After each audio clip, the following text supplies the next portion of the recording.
दिल्ली में राज करने वाली आम आदमी पार्टी के उल्टे दिन शुरू हो गए हैं। सीएम केजरीवाल से लेकर डिप्टी सीएम मनीष सिसोदिया तक सभी ने एक के बाद एक भ्रष्टाचार की पोल खुलती जा रही है। बात करें मनीष सिसोदिया की, अब पूरी तरह से सीबीआई के वो चंगुल में फंस चुके हैं, क्योंकि सीबीआई ने कथित शराब घोटाला मामले में दिल्ली के उप मुख्यमंत्री मनीष सिसोदिया को करीब 9 घंटे की पूछताछ के बाद रविवार शाम गिरफ्तार कर लिया। सीबीआई ने सिसोदिया की गिरफ्तारी से पहले पिछले साल अगस्त में एफआईआर दर्ज करने के बाद से आबकारी नीति से जुड़े हर पहलू को अच्छे से खंगाला है। कहा जा रहा है कि शराब घोटाले में सिसोदिया ने बड़ी गलती कर दी थी, जिससे सीबीआई के हाथ सबूत लगे।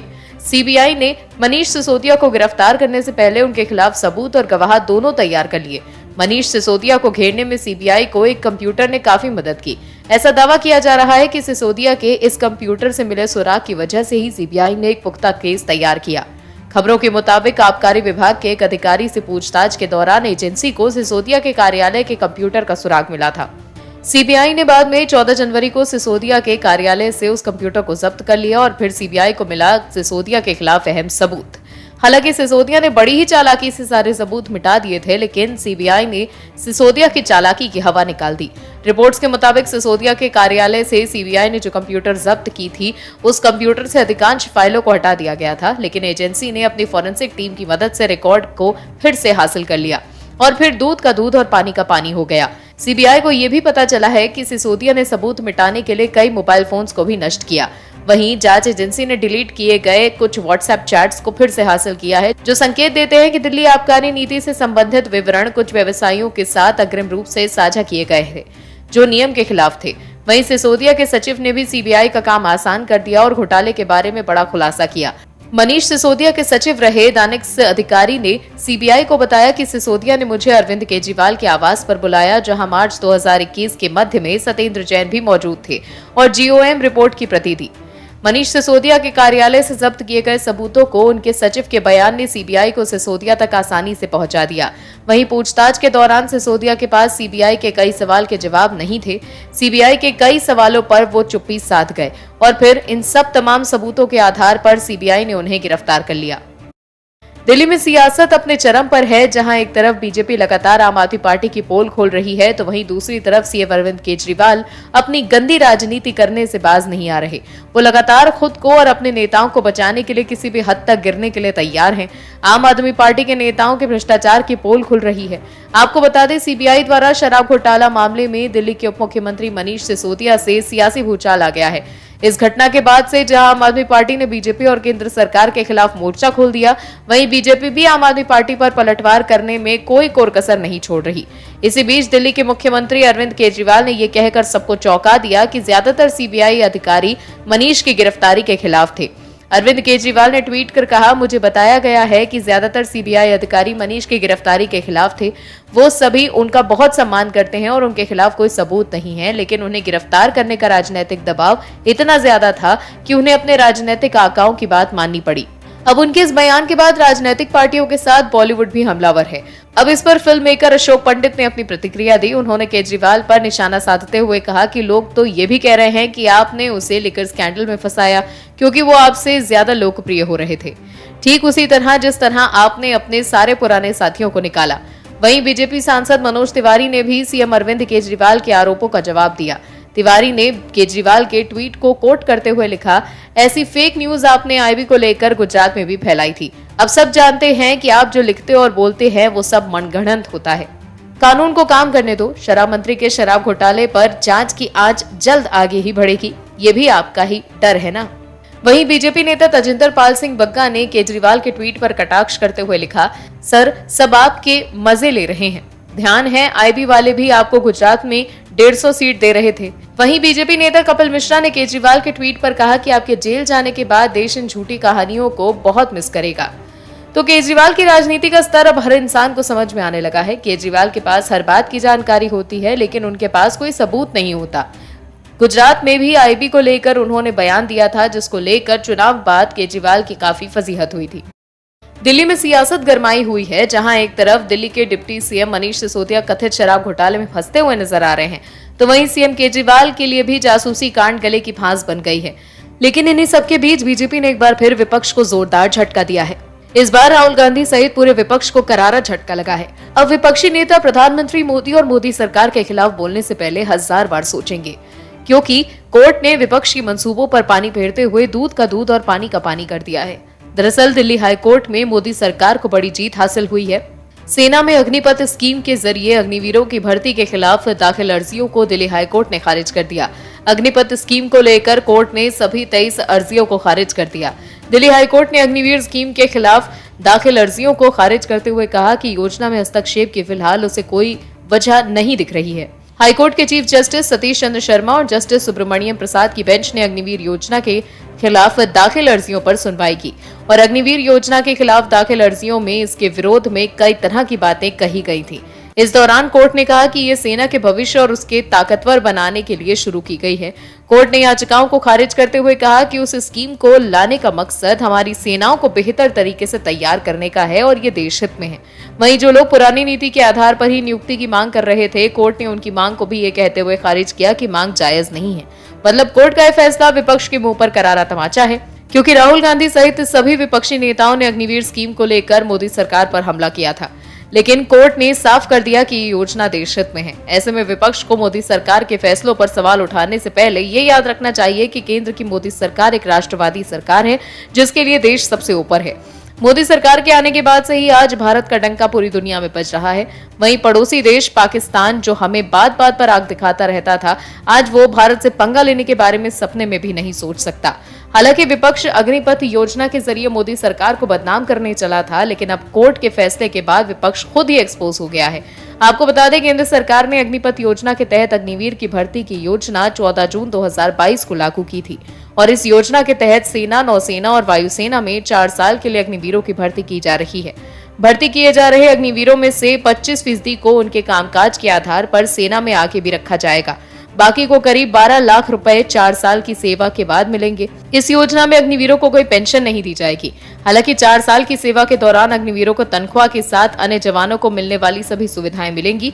तो केंद्र की कुर्सी पर काबिज भगवा दल हर मोड़ पर अपने आप को ये साबित करने में कामयाब हो जाता है कि वो सिर्फ और सिर्फ जनता के सरोकार के बारे में सोचता है। कांग्रेस के नेता ही उन्हें आईना दिखाने में लगे हैं। अभी कांग्रेस इस बात पर मंथन करने में लगी है कि भाजपा को 2024 में कैसे टक्कर दी जाए, लेकिन कांग्रेस को भाजपा से लड़ने से पहले अपने नेताओं को समझाना होगा कि भैया आलाकमान की लाइन पर चलें। लेकिन आंतरिक कलह और गुटबाजी में संलिप्त कांग्रेस नेता कहां मानने वाले हैं। जहां एक और कांग्रेस के बड़े नेता चुनाव हारने के बाद संवैधानिक संस्था चुनाव आयोग और ईवीएम पर दोष मढ़ते हैं, लेकिन इसके इतर देश के बड़े वकील और कांग्रेस के बड़े नेता पी चिदम्बरम के पुत्र ने कांग्रेस आलाकमान को आईना दिखाने का काम किया। आखिर क्या बोले हैं कांग्रेस सांसद कार्ति चिदम्बरम अपनी पार्टी के खिलाफ, चलिए आपको बताते हैं। कांग्रेस सांसद कार्ति चिदम्बरम ने अपनी पार्टी के रुख से अलग हटकर बयान दिया। उन्होंने पार्टी लाइन से हटकर ईवीएम पर भरोसा जता दिया। कार्ति चिदम्बरम ने शनिवार को कहा, मुझे पता है कि इस विषय में मेरी पार्टी और मेरा अलग दृष्टिकोण है। मैं पार्टी के लिए नहीं बोल सकता, लेकिन ये मेरा व्यक्तिगत विचार है और मैं ईवीएम पर भरोसा करता हूँ। हमने वो चुनाव भी जीता है जहाँ ईवीएम के जरिए वोट डाले गए थे। ईवीएम को स्टैंड अलोन मशीन कहते हुए कांग्रेस नेता ने ये कहा कि वो इसकी दक्षता में पूरी तरह से विश्वास करते हैं। कांग्रेस सांसद ने प्रेस कॉन्फ्रेंस में कहा, मेरी निजी राय में ईवीएम एक मजबूत मशीन है। ये एक स्टैंड अलोन मशीन है। ये एक नेटवर्क पर काम नहीं करती है। मैं पूरी तरह से प्रभावकारिता में विश्वास करता हूं और ईवीएम में मेरा भरोसा पूरा है। आपको बता दें, कांग्रेस ने रायपुर में पूर्ण अधिवेशन के दौरान अन्य मुद्दों के साथ साथ चुनाव, इलेक्टोरल बॉन्ड, ईवीएम और जम्मू कश्मीर को राज्य का दर्जा देने पर 58 सूत्रीय राजनीतिक प्रस्ताव पारित किया। अपने प्रस्ताव में कांग्रेस ने कहा कि पार्टी चुनाव आयोग के साथ ईवीएम मुद्दे को उठाने से पहले सभी समान विचारधारा वाले दलों के साथ व्यापक सहमति बनाएगी। पार्टी ने एक बयान में कहा, 14 से अधिक मान्यता प्राप्त राजनीतिक दलों, कई प्रतिष्ठित कार्यकर्ताओं और कंप्यूटर वैज्ञानिकों ने चुनाव आयोग के साथ ईवीएम की प्रभावकारिता के बारे में चिंता जताई है, लेकिन अभी तक कोई प्रतिक्रिया सामने नहीं आई। कांग्रेस ने प्रत्येक मतदाता के विश्वास को बहाल करने का वादा किया है। कांग्रेस सभी समान विचारधारा वाले राजनीतिक दलों के साथ चुनाव आयोग के सामने इस मुद्दे को उठाने के लिए व्यापक संभव सहमति बनाएगी। कांग्रेस को गौर करने की आवश्यकता है कि सभी नेता पार्टी लाइन पर ही चले, नहीं तो कांग्रेस के सामने उनकी प्रामाणिकता का खतरा पैदा हो जाएगा। इस समय देश की राजनीति का चाणक्य भाजपा के पूर्व अध्यक्ष और वर्तमान के गृह मंत्री अमित शाह को कहा जाता है। आज के समय में कहा जाता है कि देश की राजनीति में हर असंभव को संभव करने में अमित शाह सक्षम है। गुजरात से होते हुए राष्ट्रीय राजनीति में अमिट छाप छोड़ने वाले अमित शाह को पुरानी बातें याद करने के लिए भी जाना जाता है। अमित शाह राजनीति में कुछ भी नहीं भूलते, भले ही वो बयान उनकी पार्टी के नेता दे या विरोधी पार्टी के नेता दे। अमित शाह उस बयान का समय आने पर बखूबी जवाब देते हैं, लेकिन जवाब देने से पहले अमित शाह पूरी तैयारी कर लेते हैं और फिर उस बयान का जवाब देते हैं और फिर बयानवीर नेता चारों खाने चित हो जाते हैं। ऐसा ही कुछ अमित शाह ने बयान बादशाह अरविंद केजरीवाल के साथ भी किया है। जो अरविंद केजरीवाल कभी अपने नेताओं की ईमानदारी की दुहाई देते नहीं थकते थे, आज उन्हीं केजरीवाल के मंत्रिमंडल के 2 प्रमुख सिपाही सरकारी मेहमान बन गए हैं। आखिर क्या चुनौती दी थी अरविंद केजरीवाल ने अमित शाह को? किस पुराने ट्वीट की चर्चा अब गर्म है सिसोदिया की गिरफ्तारी के बाद? इसको लेकर अमित शाह से कैसे जोड़ा जा रहा है, सब कुछ बताएंगे आपको इस खबर में। सिसोदिया से पहले अरविंद केजरीवाल सरकार के एक और मंत्री सत्येंद्र जैन भी पिछले साल से ही जेल में बंद है। सत्येंद्र जैन को मनी लॉन्ड्रिंग केस में गिरफ्तार किया गया था और अब तक उन्हें बेल नहीं मिल पाई है। इस बीच अरविंद केजरीवाल का 5 साल पुराना ट्वीट भी वायरल हो रहा है, जिसमें उन्होंने मौजूदा गृह मंत्री और तत्कालीन बीजेपी अध्यक्ष अमित शाह का नाम लेकर सत्येंद्र जैन और मनीष सिसोदिया को अरेस्ट करने की चुनौती दी थी। अरविंद केजरीवाल ने 10 जून 2018 को ट्वीट करके ये चुनौती दी थी। उन्होंने लिखा था कि सीबीआई अमित शाह को सीधे रिपोर्ट करती है। मैं अमित शाह से पूछना चाहता हूं कि नए केस दर्ज करने से पहले कृपया हमारी पार्टी के नेता मनीष सिसोदिया और सत्येंद्र जैन के खिलाफ चल रहे इतने सारे केसों के बारे में बता दीजिए। नए केस शुरू करने से पहले मनीष सिसोदिया और सत्येंद्र जैन को तो जेल भेज लो। उस समय अमित शाह बीजेपी के राष्ट्रीय अध्यक्ष थे। केजरीवाल ने इशारों में आरोप लगाया था कि सीबीआई बीजेपी के इशारों पर काम करती है। अब जब ये दोनों गिरफ्तारियां हो चुकी है तो ऐसा कहा जा रहा है कि गृह मंत्री अमित शाह ने दोनों कथित कट्टर आम आदमी पार्टी के ईमानदार नेताओं को जेल भेजकर उनकी मुरीद पूरी कर दी है। वहीं केजरीवाल के इस ट्वीट को रिट्वीट कर बीजेपी नेता तजिंदर पाल सिंह बग्गा ने लिखा कि केजरीवाल जी, आपने इशारा करके जो मांग की थी उसे पूरा कर दिया गया है। अगर आगे भी कोई तमन्ना हो तो बस एक ट्वीट कर दीजिएगा, आपके रास्ते के कांटों को दूर कर दिया जाएगा। वहीं फिल्म मेकर अशोक पंडित ने ट्वीट कर कहा कि केजरीवाल ने ही मनीष सिसोदिया को शराब घोटाले में फंसवा दिया है, क्योंकि सिसोदिया ज्यादा लोकप्रिय हो रहे थे, ठीक उसी तरह जिस तरह केजरीवाल ने अपने सारे पुराने साथियों को निकाला। देश के पूर्वोत्तर के त्रिपुरा, मेघालय और नागालैंड में सोमवार 27 फरवरी को वोटिंग खत्म होने के साथ ही तीनों राज्यों में चुनाव का शोर थम गया है। वहीं त्रिपुरा में इससे पहले 16 फरवरी को मतदान हुआ था। तीनों ही राज्यों में एक चरण में मतदान हुआ है। अब सबको नतीजों का इंतजार है, जो कि 2 मार्च को आएंगे। वहीं चुनावी शोर थमने के साथ ही नतीजों से पहले तीनों राज्यों का एग्जिट पोल का दौर शुरू हो गया है। पूर्वोत्तर भारत के 3 राज्यों में हुए विधानसभा चुनाव के बाद अब इन राज्यों में से सबसे ज्यादा निगाहें त्रिपुरा विधानसभा चुनाव के रिजल्ट पर टिकी हुई है। त्रिपुरा में बीजेपी की सरकार है। यहाँ बीजेपी को लेफ्ट और कांग्रेस पार्टी की तरफ से कड़ी टक्कर मिलने का अनुमान जताया जा रहा था। बीजेपी को हराने के लिए कांग्रेस ने लेफ्ट के साथ गठबंधन किया था, लेकिन एग्जिट पोल ने कांग्रेस और लेफ्ट के लिए बुरी खबर लेकर आई है। इंडिया टुडे एक्सिस माई इंडिया के एग्जिट पोल के अनुसार त्रिपुरा में 60 सीटों में से बीजेपी को 36 से 45 सीटें मिलने का अनुमान है।